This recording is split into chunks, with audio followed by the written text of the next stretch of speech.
نقشزن مادر تاجیک در تربیت فرزندان صاحب معرفت و صاحب کسب، رشد معنوی عائله و جامعه، همچنین صلح و ثبات، وحدت ملی و آبادی و پیشرفت دولت تاجیکان بسیار ارزشمند باشد.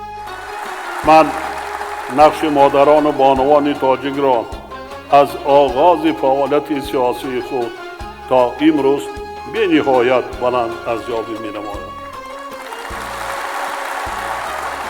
زیرا آنها از روزهای اول سیاست پیشگرفته رهبر دولت را در برقرارسازی صلح، سرجم نمودن مردم تاجیک، حفظ استقلال و آزادی و دیگر مسائل دولتداری نه فقط صمیمانه دستگیری نمودند، بلکه برای عملی گردیدن هدفهای دولت تازه استقلال تاجیکان کمک و سعی و تلاش‌های زیاد کرد.